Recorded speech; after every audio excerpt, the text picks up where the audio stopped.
노아의 이야기를 통해서 우리가 같이 이해하고 또 알아야 할 것들, 삶에서 적용할 것들을 조금 살펴보도록 하겠습니다. 우리가 노아의 방주 이야기는 다들 아시죠? 알죠? 아는데 우리가 이 이야기를 어렸을 때 들은 것 말고 조금 제대로 이해하기 위해서는 신화에 대한 어떤 기본적인 우리가 지식을 조금 이해해야 돼요. 우리 창세기가 쓰여졌을 때는 지금으로부터 약 4,000년이 넘은 시점에 쓰여졌던 어떤 책이에요.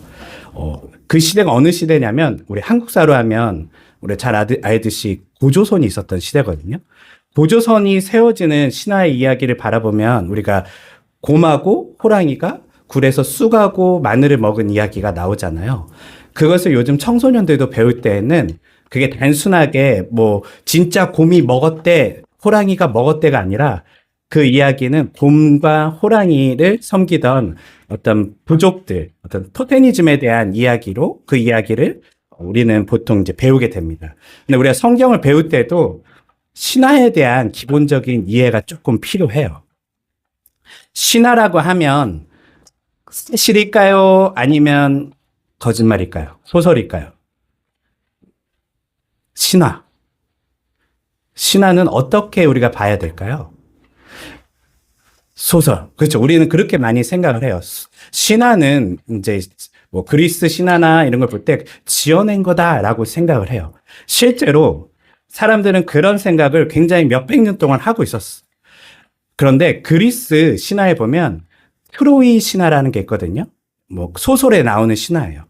일리아드 오디세이에 나오는 신화인데 거기에 보면 트로이 전쟁에 대한 이야기가 나오는데 그 전쟁은 어떤 신들이 거기서 막 싸우고 질투하고 하면서 실제 인간 세상에서 어떤 전쟁이 일어났는지가 그곳에 쓰여 있어요. 근데 그것을 우리는 다 신화로 생각했는데 한 사람이 다른 생각을 합니다. 이거 혹시 신화가 아니라 진짜 역사 아니야? 라고 해서 그리스 터키 지역으로 이제 자신이 열심히 사업을 해서 돈을 모아서 고고학적인 발굴을 하러 갑니다. 그리고 그곳에서 발굴을 시작했는데 뭐가 나왔을까요? 트로이가 나옵니다. 네. 이걸 통해서 사람들이 충격을 받아요. 신화? 신화가 그러면 역사란 말인가? 그러면 정말 그 신들은 우리가 어떻게 생각해야 되지? 이런 어떤 고민 속에 빠지게 돼요. 그러면서 이걸 어떻게 이제 해석하게 되냐면 신화는 역사의 장르의 한 부분이다라고 이제 우리는 해석하는 방법을 배우게 됩니다. 그래서 우리가 한 것처럼 곰과 호랑이가 실제 마늘과 쑥을 먹었다는 게 아니라 그 시대 사람들은 곰과 호랑이를 통해서 자신들의 역사를 서술하는데 그들이 마늘을 먹었다 뭐 이런 것들은 당시에 그 곰과 호랑이를 섬기는 부족들의 어떤 풍습이라든지 이런 것들을 신화 속에 녹였구나라는 것을 이제 오늘날은 알게 되었어요. 그런데 문제는 이 성경이 쓰였던 그 시대도 사실 신화의 시대예요. 그래서 신화를 우리가 성경 안에서도 어떻게 해석하는지를 좀 배워야 해요. 자, 그러면 여기서부터 또 고민이 생기죠. 이게 신화면 이게 다 거짓말이란 말인가? 거짓말이에요? 아니에요. 역사를 신화적인 장르의 한 일종으로서 서술하는 방식이에요. 그래서 이것을 쓴 특별히 모세라는 사람은 기원전 2000년 전, 그러니까 지금으로부터 4000년 전의 사람이에요, 거의. 네, 3200년? 정확하게는 한 3400년경 사람인데 이 시대 사람들은요, 역사를 서술할 때 우리하고는 다른 방식으로 서술해요. 우리는 역사를 서술할 때 어떤 방식을 사용하죠? 육하 원칙을 사용하죠. 언제, 어디서, 누가, 어떻게, 왜, 뭐 이런 방식으로 역사를 서술하지만 당시 사람들은요, 그런 역사 서술이 아닌 자신들이 가진 어떤 세계관 안에서, 역사관 안에서 역사를 서술하는 것을 성경을 통해서 우리는 볼 수가 있어요. 그러면 창세기를 어떻게 이해할 것인가? 라고 했을 때, 픽션이냐, 논픽션이냐 했을 때, 픽션과 논픽션 이렇게 얘기하는 것은 우리의 관점이고요. 모세는 사실을 썼을까요? 아니면 거짓말을 썼을까요? 사실을 썼어요. 사실을. 다만 우리 시대의 눈으로 보면 이게 이해가 되지 않는 마치 사실이 아닌 것처럼 느껴지는 것이죠. 특별히 이 홍수 신화가 좀 그래요. 자, 홍수 신화는 사실 성경에만 있는 것이 아닙니다. 홍수 신화는요, 고대 메소포타미아의 역사에도 나오는 신화입니다. 길가메시라는 사람의 어떤 그 스토리에 이 홍수 신화가 들어있어요. 뿐만 아니라 이 홍수 신화는 메소포타미아뿐만 아니라 이집트, 인도, 심지어는 저쪽 인디언들이 살고 있는 아메리카 대륙까지 이 홍수 신화는 다 가지고 있어요. 그러면 왜 이렇게 홍수 신화를 전 세계적으로 가지고 있을까요? 증거들이 있어요. 궁금해서. 그렇죠. 우리가 정확한 언제는 알지 못하지만 인류가 홍수라는 것을 크게 경험했어요. 단순한 어떤 물이 넘친 게 아니라 정말 재앙적인 어떤 홍수를 경험했던 흔적들이 곳곳에 문명에 남아있죠. 그런데 모세는 실제로 이 홍수를 봤을까요? 못 봤을까요? 사실 못 봤죠. 왜냐하면 모세가 살던 시대는 노아의 시대가 아니잖아요. 네. 모세는요, 이 이야기를 귀로 들었어요. 특별히 어디서 들었냐면 이 신화의 가장 오래된 부분들은 모세의 조상 아브라함이 살던 시대, 즉 아브라함은 어디 사람이었냐면 지금의 메소포타미아 지역에 살고 있었던 우르 지역에 살고 있었던 사람이었어요. 그렇기 때문에 이 히브리인들에게는 이 홍수 신화가 대대로 전해져 들어왔었죠. 그리고 나서 이제 모세는 하나님을 만나게 됩니다. 하나님을 만난 모세는 과거에 자신이 들었던 이 홍수 신화라든지 과거에 태초에 세상이 어떻게 만들어진지에 대한 어떤 이 이야기들을 하나님의 관점 플러스 당시에 누구의 관점이 있었냐면 이 모세가 글을 쓰는 대상이 있잖아요. 이 모세가 누구에게 이 창세기, 출애굽기, 레위기, 민수기, 신명기를 모세오경을 썼냐면 이제 가나안 땅으로 들어가야 되는 이스라엘 백성들에게 하나님 나라에 대한 이야기를 설명하기 위해서 이 모세는 역사 서술을 시작합니다. 그런 어떤 관점에서 이 홍수 사건을 바라봐야 돼요. 우리가 여기서 실수하지 말아야 될 건 무엇이냐면 실시간으로 이것을 보고 쓴 사건은 아니라는 거예요. 그러면 이 모세가 왜 이 사건을 특별히 온 인류에 있는 이 홍수 사건을 이스라엘 백성들에게 역사 서술로서 쓰게 되었는지를 우리가 이해한다면 성경을 바로 보는 우리 눈을 가질 수 있게 된다는 것이죠. 먼저 메소포타미아 지역에 있는 신화를 보면 이 신들이 홍수를 일으키는데요. 홍수의 원인이 오늘 성경의 이야기하고는 많이 달라요. 홍수의 원인이 뭐냐면 인간들이 많아지자 시끄러웠대요. 네. 메소포타미아 신화에 보면 시끄러워서 이 인간들을 아우 시끄러 해서 싹 쓸어버려야 되겠다라고 해서 홍수를 일으킨 거예요. 신들의 변덕에 의해서 인간에게 홍수를 일으킨 사건으로 메소포타미아 신화는 이야기합니다. 그런데 모세가 만난 하나님, 이 하나님의 시각에서 이 홍수 사건은요, 어떻게 해석되고 있냐면 먼저 원인이 뭐라고 써 있죠? 네, 폭력으로 가득 찼어요. 오늘 성경에 보니까요, 땅 위에 사람들이 많이 불어났대요. 그리고 나서 하나님의 아들들이 나오고 그 하나님의 아들들이 사람을 보면 무척 아리답게 느꼈대요. 그러자마자 그들은 저마다 자기가 마음에 드는 여자들을 아내로 삼았대요. 이 말이 뭔 말일까요? 하나님의 아들들이 나오고 아리따운 사람의 여성들이 나오는데 그들이 자기 마음에 드는 여자들을 마음대로 아내로 삼았대요. 이걸 어떻게 우리가 이해하면 좋을까요? 하나님 아들들. 하나님의 아들들은 누굴까요? 먼저 성경에. 네, 하나님의 아들들. 네, 조금 복잡하죠. 하나님의 아들들 하면 신의 아들? 뭐 이렇게 생각할 수 있잖아요. 근데 우리가 이게 하나님이라고 우리가 여기 써놔서 더 헷갈려요. 실제로는 우리가 하나님이라 말하지만 이거 영어로는 그냥 God이에요. 신이에요, 신. 신의 아들들이 사람의 딸들을 마음대로 자기 아내로 삼았다예요.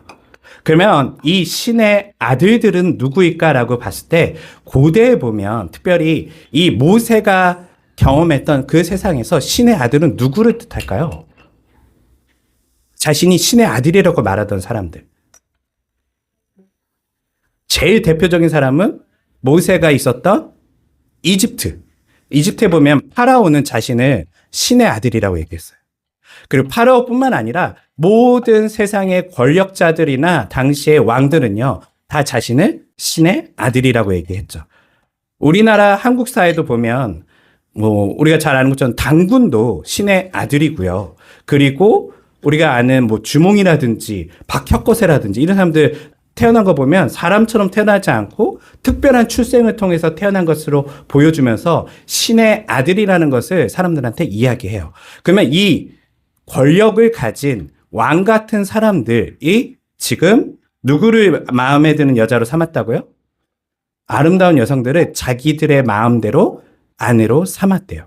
이게 무슨 말일까요? 그리고 이게 하나님 보시기에 재앙을 일으킬 만한 아주 큰 일이라고 얘기하고 있어요. 이 말과 같아요. 권력을 가진 사람들, 힘이 센 사람들이요. 당시에 자기 마음대로 사람들의 인권을 유린했던 사건들이에요. 결혼이라는 것은 이 사람과 이 사람의 약속이고 때로는 사랑의 증표이고 가문과 가문의 결합인 어떤 형태인데 그런 어떤 약속이 아니에요. 자신들이 원하는 대로 마음대로 아내로 삼았다라고 얘기를 해요. 빼앗은 거예요, 그냥. 특별히 성경에 보니까 모세가 이 모세오경을 쭉 쓰면서 창세기 보면 이 사건이 나오는 부분이 있어요. 어떤 부분이냐면 아브라함이 이집트로 갈 때에 이집트에 있던 파라오가 아브라함의 아내를 예쁘다라고 보면서 그를 빼앗아 버리죠. 네. 이런 일들이 비일비재했었어요. 그냥 마음에 들면 이 사람이 누구든 간에 다른 사람의 가족의 뭐 딸이든 여자든 상관없이 자신의 권력을 가지고 자신의 마음대로 아내로 삼았던 시대가 바로 이 폭력이 난무했던 과거 노아의 심판에 이르렀던 시대라는 것이죠. 이런 어떤 폭력 속에 사람들은 유린당하고 있었고 고통받고 있었어요. 그때 하나님께서 이것을 보면서 안 되겠다라고 생각하셨어요. 이렇게 뒀다가는 세상이 하나님께서 원하시는 세상은 서로가 서로를 존중하고 사랑하고 특별히 우리 하나님께서는 이 세상을 아름답게 우리에게 채워가라 말씀하셨지만 점점점 폭력과 그 다음에 착취와 이런 모든 것들이 발생하는 걸 보면서 하나님께서는 안타까워하시면서 이제 이 세상을 쓸어버려야 되겠다라고 후회하셨다라고 얘기해요. 근데 이 이야기가 설사 그냥 과거의 이야기만 이런 어떤 모습일까요? 오늘날 우리가 살고 있는 시대는 과연 정말 이 과거의 사람들과는 다른 시대일까요? 이런 것도 우리가 조금 살펴볼 필요가 있어요. 그리고 나서 하나님께서 이제 안타까워하면서 홍수를 시작하시는데 보니까 바로 멸망시키지 않으세요. 하나님께서 바로 멸망시키지 않고 이상하게 한 사람을 찾으시죠. 보니까 그 사람의 이름은 노아입니다. 그러면서 성경은 뭐라면 노아는 당대의 의인이더라라고 얘기하고 있어요. 그리고 하나님께서 그 노아와 노아의 가족들을 살려주시기로 생각하십니다. 노아에게 말씀하세요. 이제 심판이 곧 있을 터인데 너희가 방주를 만들어라 라고 얘기를 하고 있죠. 그런데 성경을 보니까요, 조금 이상한 부분이 있어요. 자, 노아와 노아 가족들을 만약에 살리려면 얼마나 큰 배를 만들면 될까요? 그렇게 큰 배는 필요 없을 수도 있어요. 그리고 모든 생물들을 다 실은다고 하는데, 뭐 정말 우리가 아는 뭐 진짜 기타 등등의 모든 생물들이 보다는 육지에 사는 생물들을 사실은 싣는 거거든요. 동물들, 가축들 이런 애들을 싣는 거예요. 그렇게 아주 큰 배가 필요 없을 수도 있어요. 그런데 성경에 보니까 몇 년 동안 비가 안 내렸냐면요. 120년 동안 홍수가 일어나지 않아요. 이걸 우리가 어떻게 이해할 수 있냐 보면 하나님께서 심판을 말씀하셨지만 심판을 바로 하지 않으십니다. 몇 년의 유예를 주시죠? 120년의 유예를 주세요. 왜 그렇게 오랫동안 심판 안 하셨을까요? 그렇죠. 하나님께서는요, 사실은 말은 내가 다 쓸어버릴 거야. 다 이 세상을 보면서 나는 후회스러워라고 하면서 화를 내셨지만 실제로는 아직까지 돌이킬 수 있는 기회를 주는 거예요. 마치 우리가 자녀들을 키우면서 너 이거 안 하면 오늘 혼날 줄 알아? 내가 이거 갖다 버릴 줄 알아? 라고 하지만 저도 잘 안 버리거든요. 그냥 말은 뭐냐면 제발 그거 그만해. 이제 너는 바르게 살아야 돼라고 경고성 어떤 이야기를 많이 하게 돼요. 노아의 이 이야기도 사실 하나님께서요, 바로 심판하지 않으시고 사람들이 돌이키시기를 바라셨어요. 특별히 이 배가 만들어지는 동안 사람들은 의문을 품을 거잖아요. 노아의 방주를 보면서 노아에게 물어볼 거예요. 아니, 지금 뭐 하고 계십니까? 특별히 산에서 웬 배를 만들어요? 배를 만들려면 강가나 바다에서 만들어야지 산 위에 배를 만든다는 게 이게 정신 나간 일 아닙니까? 라고 물어볼 때에 노아는 뭐라고 말하겠어요? 하나님께서 이 땅을 물로 심판한다 하셨습니다. 그래서 저는 그 약속을 믿고 배를 만들고 있습니다라고 하면서 이 심판에 대한 경고를 끊임없이 했을 거예요. 그런데도 사람들은 몇 년 동안 전혀 돌이키지 않았다고요? 120년 동안 전혀 돌이키지 않았었어요. 이제 하나님께서는 더 이상 기다리지 않으시고 홍수를 일으키십니다. 그래서 우리는 이 노아의 홍수를 보면서 잔인한 하나님 자꾸 이렇게 생각하지만요. 사실은 하나님께서는 우리에게 충분한 시간을 주시고 충분한 기회를 주시고 심지어는 조금이라도 더 돌이키기 바라면서 하나님은 끝까지 기다렸지만 사람들은 자신들이 그 하나님의 말씀을 외면하고 스스로 멸망의 길로 가는 모습을 노아의 이 이야기에서 발견할 수 있어요. 소설에 보면 특별히 C.S. 루이스가 쓴 소설이 있어요. 거기 천국과 지옥의 이혼이라는 책에 보면 하나님께서는 사람을 지옥에 보내지 않으신대요.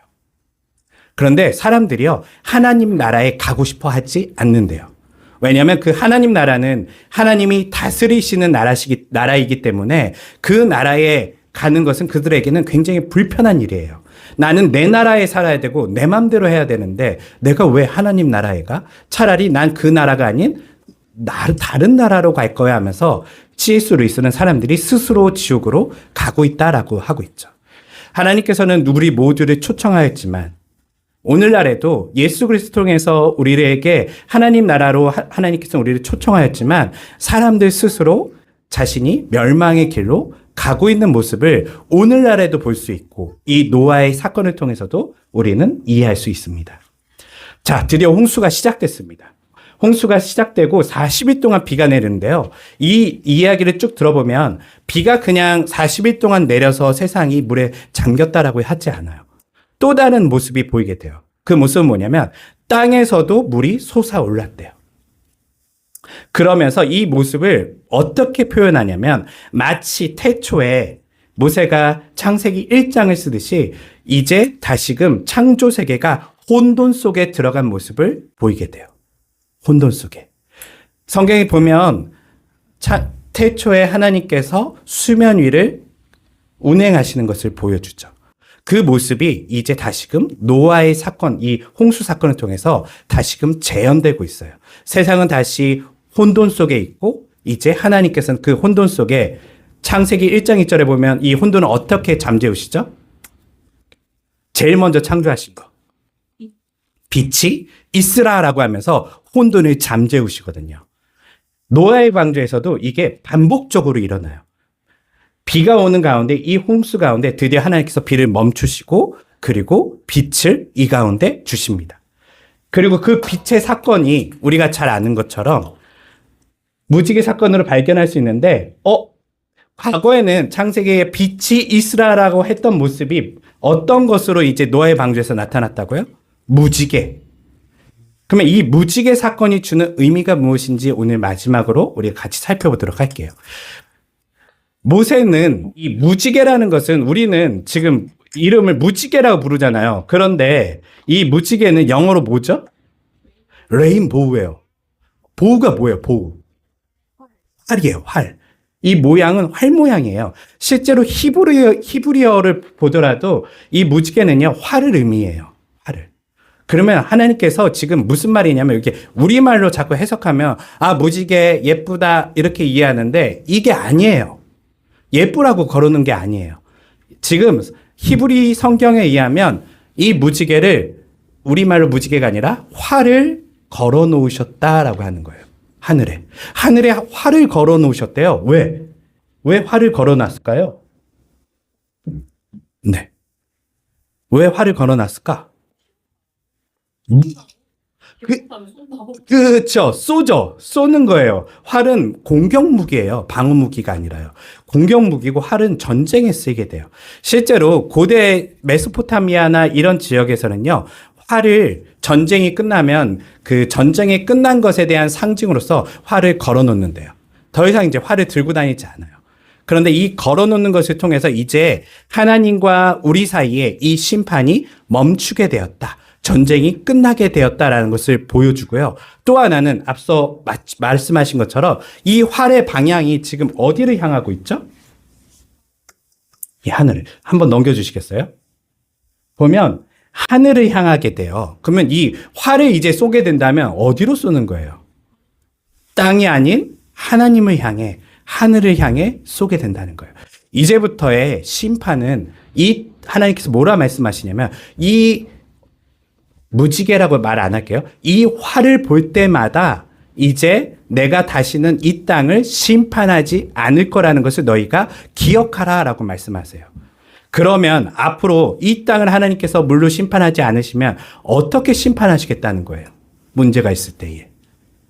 이 활이 지금 어디를 쏜다고요? 하늘을 쏜다는 걸 통해서 이제 하나님께서 그 심판을 친히 담당하시겠다라는 것을 이야기하시는 거예요.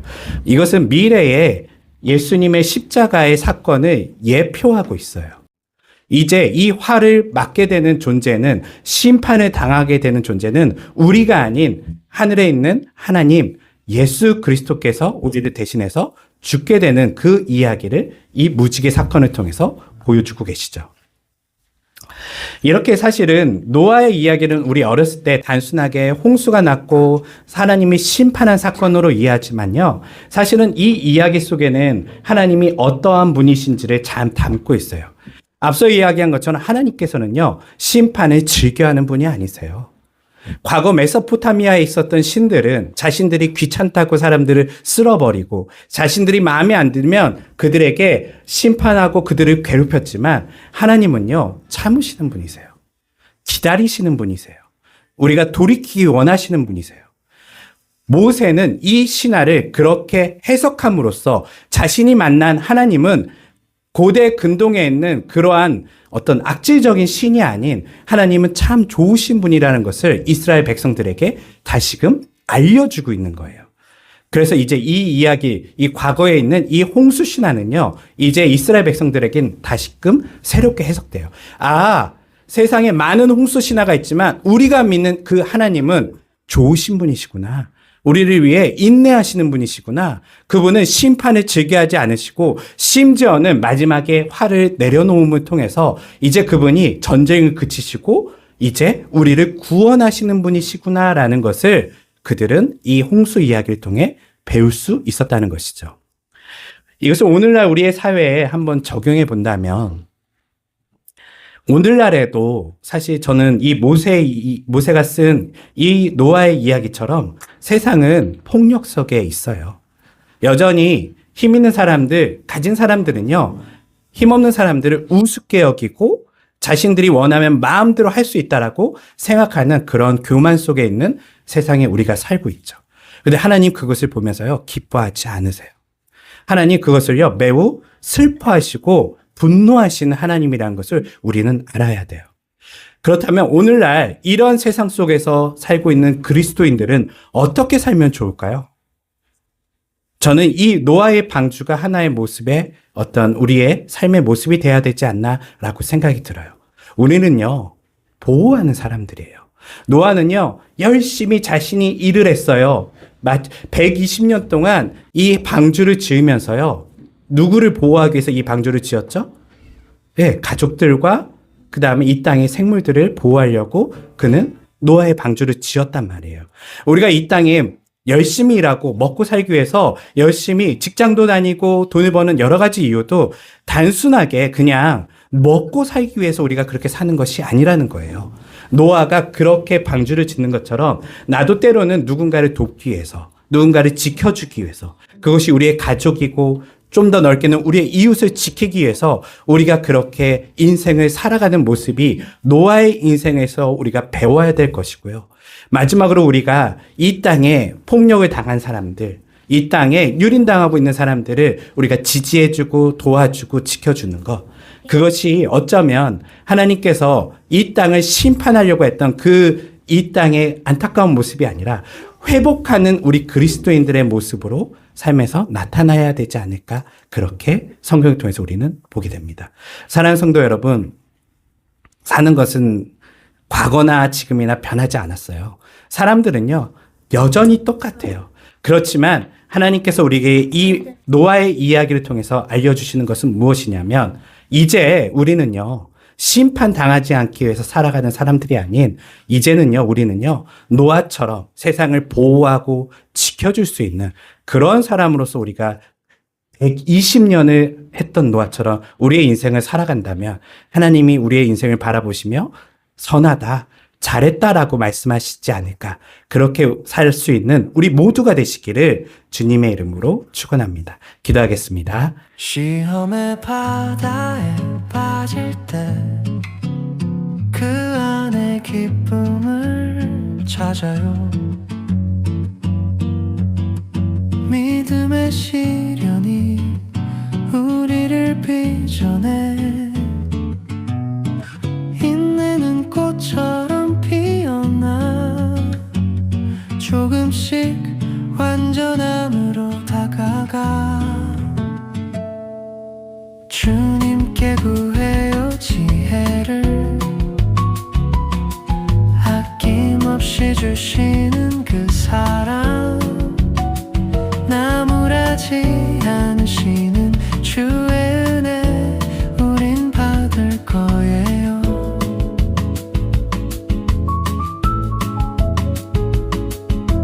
부족함 속에서 자라나요. 성숙함의 길로 걸어가요. 인내의 열매가 우리를 채워요. 고요한 바람 속 들려오는 주의 음성 두려워 말아라 내가 너와 함께 한다. 그 말씀 안에서 쉬어요.